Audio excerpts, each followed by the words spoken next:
Capítulo V, Karma Yoga, Ação em Consciência de Krishna. Arjuna disse, ó Krishna, em primeiro lugar, me pedes que renuncie ao trabalho, e depois passas a recomendar o trabalho com devoção. Agora, por favor, dize-me definitivamente qual dos dois é mais benéfico. 2. A personalidade de Deus respondeu, a renúncia ao trabalho e o trabalho em devoção são bons para obter a liberação. No entanto, entre os dois, o trabalho em serviço devocional é melhor do que a renúncia ao trabalho. 3. Sabe-se que é sempre renunciado aquele que não odeia nem deseja os frutos de suas atividades. Tal pessoa, livre de todas as dualidades, supera facilmente o cativeiro material e é inteiramente liberada, ó Arjuna de braços poderosos. 4. Só os ignorantes dizem que o serviço devocional, Karma Yoga, é diferente do estudo analítico do mundo material, Sankhya. Aqueles que são eruditos de verdade afirmam que quem segue com afinco um destes caminhos consegue os resultados de ambos. 5. Aquele que sabe que a posição alcançada por meio do estudo analítico também pode ser conseguida através do serviço devocional, e que portanto vê o estudo analítico e o serviço devocional como estando no mesmo nível, vê as coisas como elas são. 6. Ninguém pode ser feliz só por renunciar a todas as atividades sem se ocupar no serviço devocional ao Senhor. Mas quem é introspectivo, que se ocupa no serviço devocional, pode alcançar o Supremo sem demora.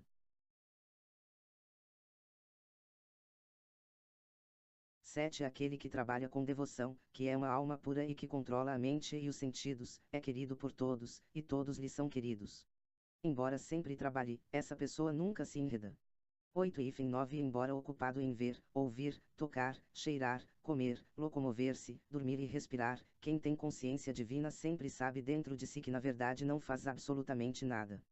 Porque enquanto fala, evacua, recebe, ou abre ou fecha os olhos, ele sempre sabe que só os sentidos materiais estão ocupados com seus objetos ao passo que ele é distinto de tudo. 10. Aquele que executa seu dever sem apego, entregando os resultados ao Senhor Supremo, não é afetado pela ação pecaminosa, assim como a folha de lótus não é tocada pela água. 11. Os yogis, abandonando o apego, agem com o corpo, a mente, a inteligência e mesmo com os sentidos, com o único propósito de se purificarem.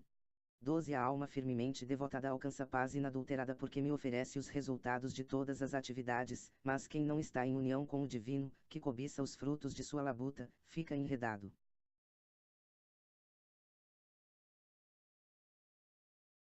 13. Ao controlar sua natureza e renunciar mentalmente a todas as ações, o ser vivo corporificado reside feliz na cidade de 9 portões, o corpo material, onde não trabalha nem faz com que se execute trabalho. 14. O espírito corporificado, senhor da cidade de seu corpo, não cria atividades, nem induz as pessoas a agir, nem cria os frutos da ação. Tudo isto é designado pelos modos da natureza material. 15. Tampouco o Senhor Supremo assume as atividades pecaminosas ou piedosas de alguém. No entanto, os seres corporificados ficam confusos por causa da ignorância que lhes cobre o verdadeiro conhecimento.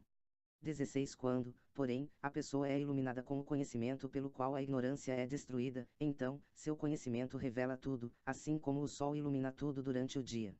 17. Quando a inteligência, a mente, a fé e o refúgio de alguém estão todos fixos no Supremo, então, através do conhecimento pleno, ele purifica-se por completo dos receios e desse modo prossegue resoluto no caminho da liberação.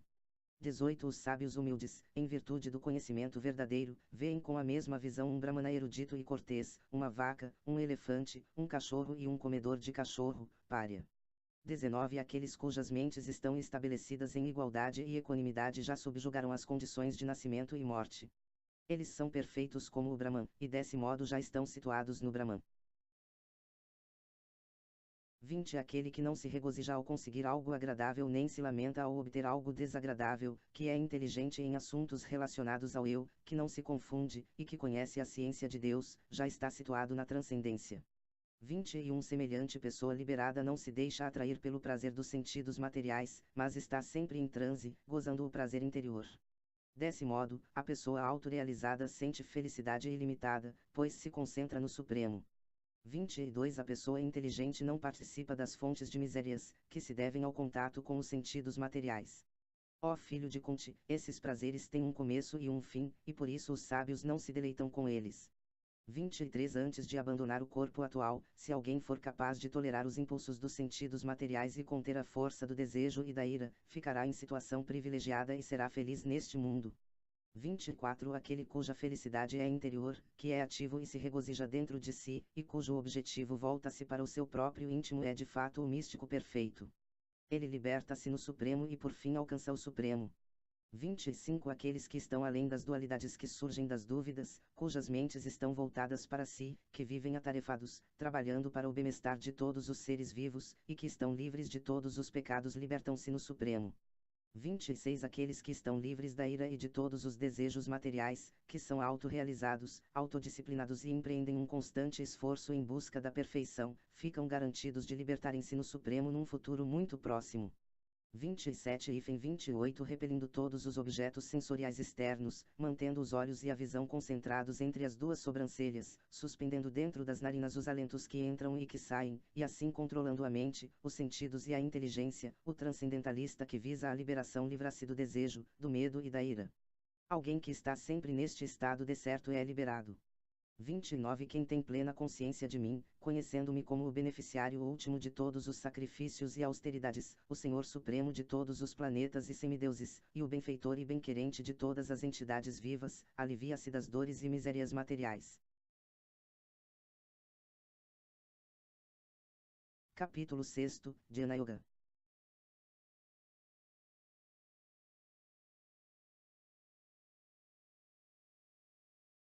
Uma suprema personalidade de Deus disse: aquele que não está apegado aos frutos de seu trabalho e que trabalha conforme sua obrigação está na ordem de vida renunciada e é um místico de verdade, e não aquele que não acende nenhum fogo nem cumpre dever algum. 2 Fica sabendo que aquilo que se chama renúncia é o mesmo que yoga, ou união com o Supremo, ó filho de Pandu, pois só pode tornar-se um yogi quem renuncia ao desejo de gozo dos sentidos. 3 Afirma-se que quem é neófito no sistema yógico óctuplo recorre ao trabalho, mas quem já está elevado em yoga atua através da cessação de todas as atividades materiais. 4 Disse que alguém está elevado em yoga quando, tendo renunciado a todos os desejos materiais, não age em troca de gozo dos sentidos nem se ocupa em atividades fruitivas. 5 Com a ajuda de sua mente, a pessoa deve libertar-se, e não degradar-se. A mente é amiga da alma condicionada, e sua inimiga também. 6 Para aquele que conquistou a mente é o melhor dos amigos, mas para quem fracassou nesse empreendimento, sua mente continuará sendo seu maior inimigo. 7 Quem conquistou a mente já alcançou a superalma, pois vive com tranquilidade. Para ele, felicidade e tristeza, calor e frio, honra e desonra é tudo o mesmo. 8 Disse que alguém está estabelecido em autorrealização e se chama um yogi, ou místico, quando está plenamente satisfeito em virtude do conhecimento e percepção adquiridos. Ele está situado em transcendência e é autocontrolado. Ele vê tudo seixos, pedras ou ouro como a mesma coisa. 9 Considera-se que tem maior avanço quem vê bem-querentes honestos, benfeitores afetuosos, os neutros, os mediadores, os invejosos, amigos e inimigos, os piedosos e os pecadores todos com mente igual.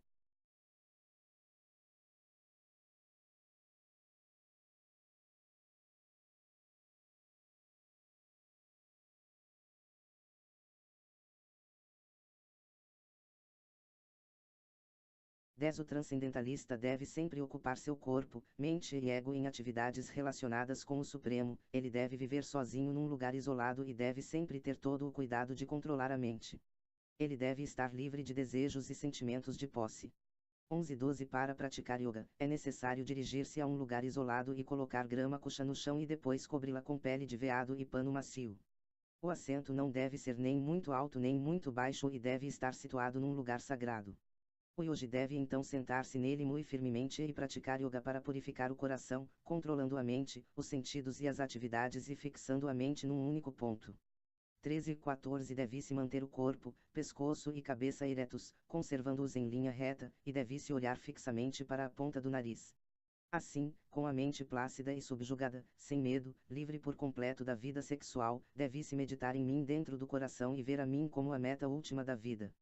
15 Praticando esse constante controle do corpo, da mente e das atividades, o transcendentalista místico, com sua mente regulada, alcança o reino de Deus através da cessação da existência material. 16 Não há possibilidade de alguém tornar-se yogi, ó Arjuna, se come em demasia ou muito pouco, se dorme demais ou não dorme o bastante. 17 Aquele que é regulado em seus hábitos de comer, dormir, divertir-se e trabalhar pode mitigar todas as dores materiais, praticando o sistema de yoga. 18 Quando o yogi, pela prática da yoga, disciplina suas atividades mentais e se situa na transcendência desprovido de todos os desejos materiais, disse que está bem estabelecido em yoga. 19 Assim como uma candeia não tremula num lugar sem vento, do mesmo modo, o transcendentalista, que tem a mente controlada, permanece sempre fixo em sua meditação no eu transcendental. 20-23 Na etapa de perfeição chamada transe, ou samadhi, a mente abstém-se por completo das atividades mentais materiais pela prática de yoga. Caracteriza esta perfeição o fato de se poder ver o eu com a mente pura e sentir sabor e regozijo no eu. Neste estado jubiloso, o yogi situa-se em felicidade transcendental e ilimitada, percebida através de sentidos transcendentais. Nesse caso, ele jamais se afasta da verdade, e, ao obter isto, vê que não há ganho maior. Situando-se nessa posição, ele nunca se deixa abalar, mesmo em meio às maiores dificuldades. Esta é a verdadeira maneira de alguém livrar-se de todas as misérias surgidas do contato material. 24. É necessário ocupar-se na prática de yoga com determinação e fé, e não se desviar do caminho. Devem-se abandonar, sem exceção, todos os desejos materiais nascidos da especulação mental e desse modo controlar com a mente todos os sentidos por todos os lados. 25 Aos poucos, passo a passo, o yogi deve se situar em transe por meio da inteligência alimentada de convicção plena, e assim a mente deve fixar-se no eu apenas e não deve pensar em mais nada.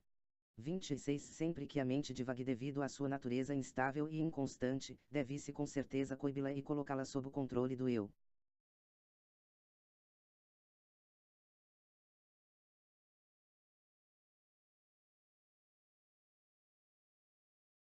27 O yogi cuja mente está fixa em mim alcança deveras a mais elevada perfeição da felicidade transcendental. Ele está além do modo da paixão, percebe sua identidade qualitativa com o Supremo, e assim livra-se de todas as reações a atos passados. 28 Assim, o yogi autocontrolado, constantemente ocupado na prática de yoga, livra-se de toda a contaminação material e alcança a etapa mais elevada, a felicidade perfeita no transcendental serviço amoroso ao Senhor. 29 Um yogi de verdade me observa em todos os seres e também vê todos os seres em mim. De fato, a pessoa autorrealizada vê a mim, o mesmíssimo Senhor Supremo, em toda parte. 30 Aquele que me vê em toda parte e vê tudo em mim jamais me deixa, tampouco eu o deixo. 31 Semelhante a yogi, que se ocupa no adorável serviço à superalma, sabendo que eu e a superalma somos um, sempre permanece em mim em todas as circunstâncias. 32 Yogi perfeito é aquele que, através da comparação com o seu próprio eu, vê a verdadeira igualdade de todos os seres, quer se sintam felizes ou infelizes, ó Arjuna. 33 Arjuna disse, ó Madhusudana, o sistema de yoga que resumiste parece-me impraticável e inviável, pois a mente é inquieta e instável. 34 Pois a mente é inquieta, turbulenta, obstinada e muito forte, ó Krishna, e parece-me que subjugá-la é mais difícil do que controlar o vento. 35 O Senhor Sri Krishna disse, ó poderosíssimo filho de Kunti, é sem dúvida muito difícil refrear a mente inquieta, mas isso é possível pela prática adequada e pelo desapego. 36 Para alguém cuja mente é desenfreada, a autorrealização é tarefa difícil. Mas aquele cuja mente é controlada e que se empenha com meios apropriados com certeza terá sucesso. Esta é a minha opinião.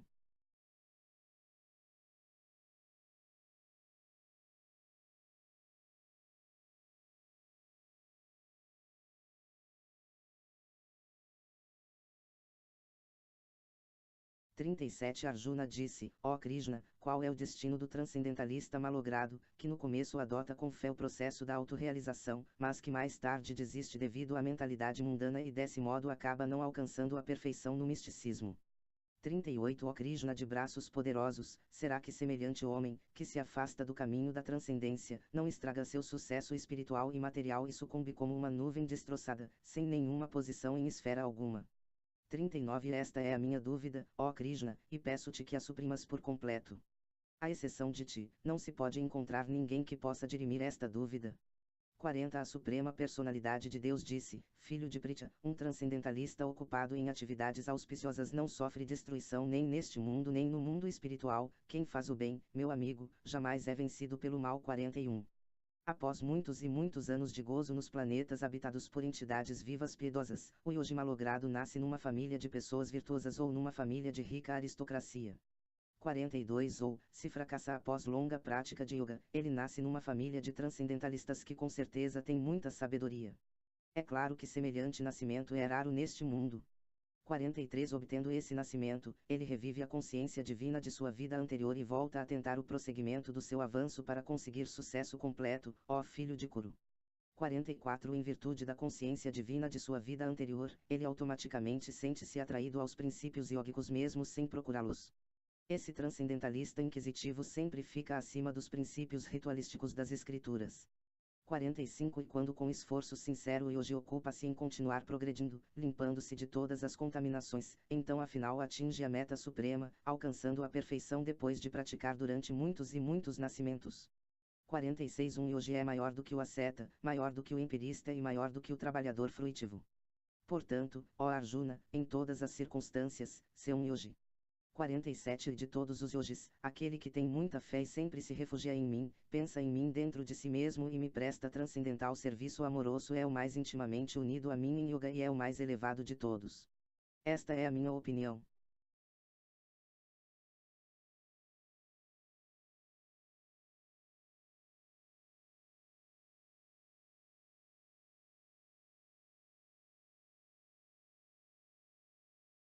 Bhagavad Gita 7.4.14 4 Terra, água, fogo, ar, éter, mente, inteligência e ego falso juntos, todos estes 8 elementos formam minhas energias materiais separadas.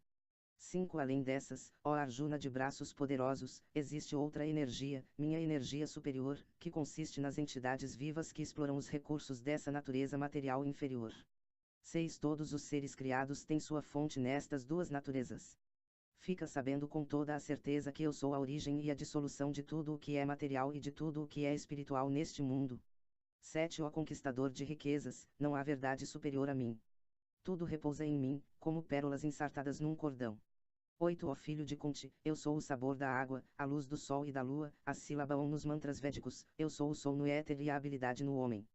9 Eu sou a fragrância original da terra e sou o calor no fogo. Eu sou a vida de tudo o que vive e sou as penitências de todos os ascetas.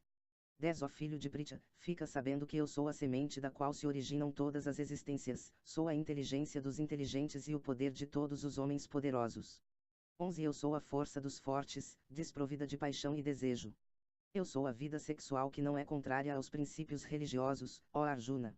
12 Fica sabendo que todos os estados de existência, sejam eles em bondade, paixão ou ignorância, manifestam-se por minha energia.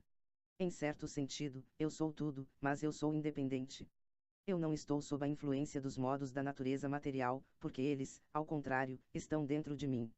13 Iludido pelos três modos, o mundo inteiro não conhece a mim, que estou acima dos modos e sou inesgotável. 14 Esta minha energia divina, que consiste nos três modos da natureza material, é difícil de ser suplantada. Mas aqueles que se renderam a mim podem facilmente transpô-la.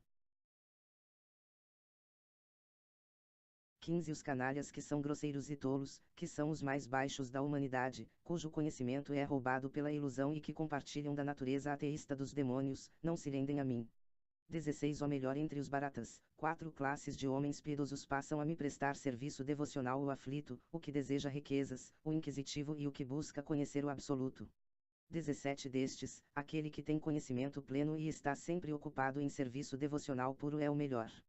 Pois eu lhe sou muito querido, e ele me é querido. 18 Todos esses devotos são sem dúvida almas magnânimas, mas aquele que cultiva conhecimento acerca de mim, eu o considero como sendo tal qual eu mesmo. Ocupando-se em me prestar serviço transcendental, ele com certeza me alcançará, e esta é a meta mais elevada e perfeita. 19 Após muitos nascimentos e mortes, aquele que tem verdadeiro conhecimento rende-se a mim, sabendo que sou a causa de todas as causas e de tudo o que existe. É muito raro encontrar semelhante grande alma.